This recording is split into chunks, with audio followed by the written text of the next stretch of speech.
Hi price Lord. இன்னைக்கு நம்ம topic thanks to God. கடவுளுக்கு நன்றி. வாழ்க்கையில ஒரு குறிப்பிட்ட உயரத்துக்கு வந்தவுடன், கடவுள் நமக்கு செய்த காரியங்களுக்கு நம்ம நன்றி சொல்றோமா? இல்ல எல்லாமே என் ஞானத்தினால், என் சுயமுயற்சினால், என் புத்திசாலித்தனத்தினால், என் கடின உழைப்பினால் தான் இந்த நிலைமைக்கு வந்திருக்கோம்னு சொல்லி, எல்லா மகிமையும், கனத்தையும், கடவுளுக்கு கொடுக்க வேண்டிய கௌரவத்தையும், புகழையும் நாமே வைத்துக் கொள்றோமா? இல்ல இது தற்செயலா தான் நடந்தது, அதிர்ஷ்டவசமாக தான் நடந்தது, இது விபத்துன்னு சொல்லி சாதாரணமா எடுத்துக்கிறோமா? இல்ல வாழ்க்கைய திரும்பி பார்த்து, அவர் நம் வாழ்க்கையில் தந்த பாதுகாப்பிற்கு, பராமரிப்பிற்கு, உயர்வுக்கு, பெருக்கத்துக்கு, கிருபைக்கு, இரக்கத்துக்கு இவை அனைத்திற்கும் நன்றி சொல்லிக்கிட்டே இருக்கமா? இன்னைக்கு அத பத்தி தான் பார்க்க போறோம். அதுக்கு முன்னாடி ஒரு குட்டி தகவல். வாழ்க்கையில உயர்வு வரும்போது எதையெல்லாம் குறித்து எச்சரிக்கையா இருக்கணும்? எப்படி நடந்துக்கணும்னு பைபிள்ல இருக்கு அப்படின்றத பார்க்கலாமா? அது உபாகமம் 8வது அதிகாரத்துல இருக்கு. "உன் தேவனாகிய கர்த்தரை மறவாதபடிக்கு நான் இன்று உனக்கு விதிக்கிற அவருடைய கற்பனைகளையும், நியாயங்களையும், கட்டளைகளையும் கைக்கொள்ளாமல் போகாதபடிக்கு எச்சரிக்கையா இரு.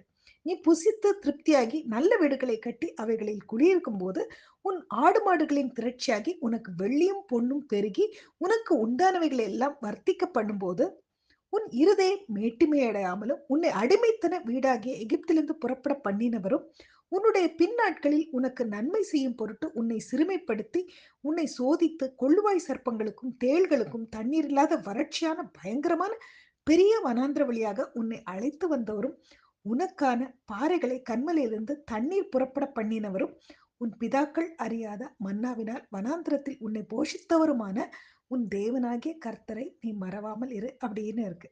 இன்று நம்ம பார்க்க போகும் நபர் ராஜா நேபுகாத் நேச்சர். ஆரம்பத்தில் தேவனை மகிமைப்படுத்துபவராக தான் நேபுகாத் நேச்சர் விளங்கினார்ன்றது நம்ம எல்லாருக்கும் தெரியும்.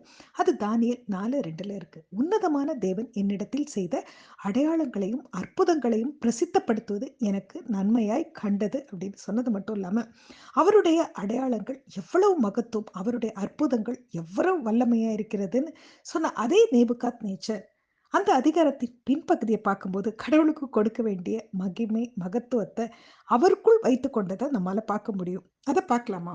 அது 4:30 இருக்கு. இது என் வல்லமையின் பராக்கிரமத்தினாலும், என் மகிமையின் பிரதாபத்துக்கென்று ராஜ்யத்துக்கு அரண்மனையாக நான் கட்டின மகா பாபிலோன் அல்லவா என்று சொன்னார் அப்படின்றத நம்ம பார்க்கிறோம்.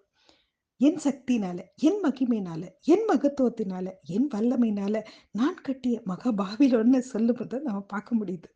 தொடர்ந்து வர வசனத்தை நம்ம பார்க்கும்போது, இந்த வார்த்தை ராஜாவின் வாயில் இருக்கும்போதே வானத்திலிருந்து ஒரு சத்தம் உண்டாகி, ராஜாவாகிய நேபுகாத் நேச்சரே, ராஜ்யபாரம் உன்னை விட்டு நீங்கிற்று அப்படின்னு சொன்னதை நம்ம பார்க்கிறோம். அது மட்டும் இல்ல, தன் தவறை உணர்ந்து கடவுளுக்கு கொடுக்க வேண்டிய மகிமையை கொடுக்கும்போது இழந்த அனைத்தையும் திரும்ப பெற்றுக்கொண்டதையும் நம்ம பார்க்கிறோம். இந்த சம்பவத்துல இருந்து நமக்கு என்ன தெரியுதுன்னா, பெருமை உள்ளவர்களுக்கு எதிர்த்து நிற்கிறார், தாழ்மை உள்ளவர்களுக்கோ கிருபை அளிக்கிறார்ன்ற வசனம் நமக்கு ஞாபகத்துக்கு வருது.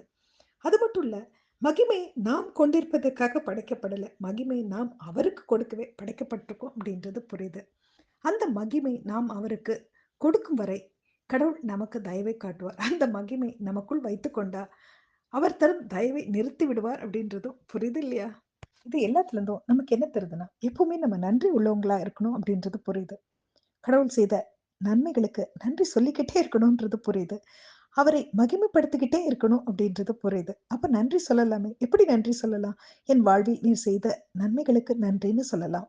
என் வாழ்வில் மூடப்பட்ட கதவுக்கு நன்றின்னு சொல்லலாம். எனக்காக திறந்த கதவிற்கு நன்றின்னு சொல்லலாம். என்னை விட்டு பிரிந்தவர்களுக்காக நன்றின்னு சொல்லலாம்.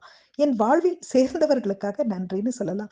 இப்படி நம்ம துதி, கன, மகிமை அவருக்கு செலுத்தினா, நாம் நினைத்து கூட பார்க்க முடியாத வாய்ப்புகள், பெருக்கம், பதவி, உயர்வு நம்மை தேடி வரும். நமக்கான திட்டத்தை நோக்கி அவர் நடத்துவார். நேபுகாத் நேச்சர் இழந்ததை பல மடங்கு திருப்பிக் கொண்டது மாதிரி, நாமும் இழந்தவற்றை அனைத்தையும் திருப்பிக் கொள்ள முடியும். நம்ம எப்படி இருக்கோம்? செல்ஃப் டெஸ்ட் பண்ணிக்கலாமா? Have a nice day. Bye bye and take care.